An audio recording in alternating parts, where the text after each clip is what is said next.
চট্টগ্রামের সরকারি সিটি কলেজে ছাত্রদল এবং ছাত্র শিবিরের মধ্যে সংঘর্ষের ঘটনা ঘটেছে।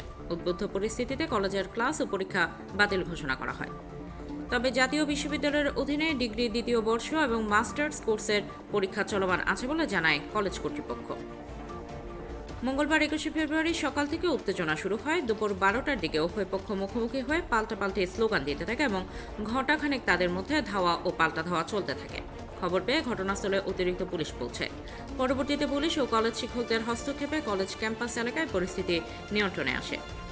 সংশ্লিষ্টদের সঙ্গে কথা বলে জানা গেছে, কলেজ ক্যাম্পাসের একটি ভবনে জুলাই আগস্টের গ্রাফিতিতে নিচে লেখা ছিল ছাত্র রাজনীতি ও ছাত্রলীগ মুক্ত ক্যাম্পাস। পরবর্তীতে কলেজ শাখা ছাত্রদলের যুগ্ম আহ্বায়ক আব্দুল্লাহ মামুনের নেতৃত্বে একদল নেতাকর্মী গিয়ে সেখানে ছাত্র শব্দটি মুছে দেয় এবং তারপর উপর লিখে দেয় গুপ্ত। এই ঘটনার একটি ভিডিও সামাজিক যোগাযোগ মাধ্যমে ব্যক্তিগত আইডিতে প্রচার করেন আল মামুন। বিষয়টি নিয়ে ছাত্রদল ও ছাত্র শিবিরের নেতাকর্মীদের মধ্যে উত্তেজনা চলে আসছিল। এক পর্যায়ে মঙ্গলবার কলেজ ক্যাম্পাসে সংঘর্ষে জড়ায় উভয় পক্ষের নেতাকর্মীরা।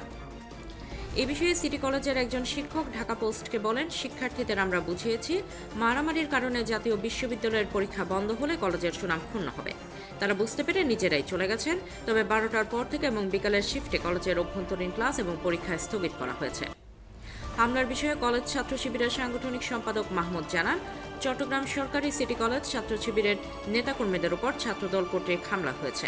আদর্শিকভাবে দেউলিয়া ছাত্রদল শিক্ষা প্রতিষ্ঠানে আদর্শিক লড়াইয়ের পরিবর্তে ক্ষমতার অপব্যবহার করছে। সরকারি সিটি কলেজের অধ্যক্ষ আবু সালেহ মোহাম্মদ নইমুদ্দিন বলেন, দুই পক্ষের হাতাহাতির ঘটনা ঘটে। প্রাথমিকভাবে শিক্ষকরা নিয়ন্ত্রণ আনতে চেষ্টা করছিল, পরে পুলিশ এসে পরিস্থিতি নিয়ন্ত্রণে আনে। কোতোয়ালি থানার ভারপ্রাপ্ত কর্মকর্তা ওসি মোহাম্মদ আফতাব উদ্দিন বলেন, ঘটনাস্থলে অতিরিক্ত পুলিশ মোতায়েন করা হয়েছে।